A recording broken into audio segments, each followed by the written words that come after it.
আরেকটা ফেরকা মাথা চারা দিছে হিজবুত তাওহীদ। সাবধান, এটা হিজবুত তাওহীদ না, হিজবুত শয়তান। এদের আকীদা কত খারাপ আপনি চিন্তা করতে পারবেন না। আমি কয়েকটা তাদের আকীদার কথা বলবো। প্রথম হচ্ছে এরা হাদিস মানে না, হাদিসকে তাচ্ছিল্য করে। এখন আপনারা বলেন হাদিস অস্বীকারী মুসলমান না কাফের?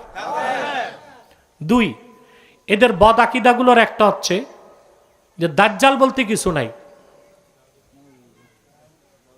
তিন, এরা বলে থাকে পোকামাকড় এগুলো ফেরেশতা। আপনারা জানেন আকীদার কথা, ইন্না ইস্তিগফাফাল মালাইকাতি কুফরুন, ফেরেশতাদের শান খাটো করা কুফরি। কথা বুঝতে পারছেন?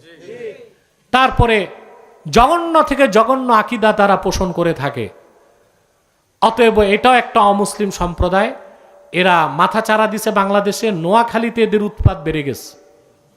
নোয়াখালীর ওলামায়ে কেরাম অত্যন্ত সোচ্চারভাবে তাদের প্রতিবাদ করছে, কিন্তু দুঃখজনক হচ্ছে বিভিন্ন জায়গায় প্রশাসন তাদেরকে সাহায্য করে।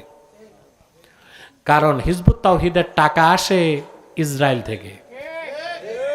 অতএব প্রশাসন সাহায্য করলে আমরা প্রশাসনের বিরুদ্ধে দাঁড়াতে বাধ্য হব।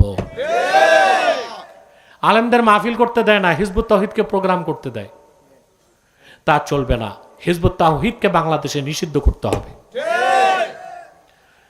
3 নাম্বার, খ্রিস্টান মিশনারির ব্যাপারে সাবধান থাকবেন। তারা কিন্তু মানুষকে খ্রিস্টান বানাচ্ছে। 1978 সাল থেকে এই পর্যন্ত খ্রিস্টানরা 2.5 লক্ষ পরিবারকে খ্রিস্টান বানাইছে। আপনার আশেপাশে খ্রিস্টান ঘুরবে, আপনি চিনবেন না। কারণ বর্তমানে ইসাই জামাত নামে খ্রিস্টানদের একটা দল বেরোইছে। এরা নিজেদের নাম পরিবর্তন করে নাই, খ্রিস্টান নাম রাখে মুসলমানের মতো। এর জন্য চিনার কোনো উপায় নেই সে খ্রিস্টান কি না। আপনাদেরকে সাবধান থাকতে হবে। তাদের ধোকাটা এইরকম, তারা মানুষকে খ্রিস্টান বানায়, বলে তুমিও খ্রিস্টান তবে তুমি ঈসার উম্মত, তুমিও মুসলমান তবে তুমি ঈসার উম্মত মুসলমান। ঈসার উম্মত মুসলমান না খ্রিস্টান? মনে থাকবে। আল্লাহ আমাদেরকে সকল ধরনের ফিতনা থেকে বাঁচার তৌফিক দান করুক। বলুন আল্লাহুম্মা আমিন।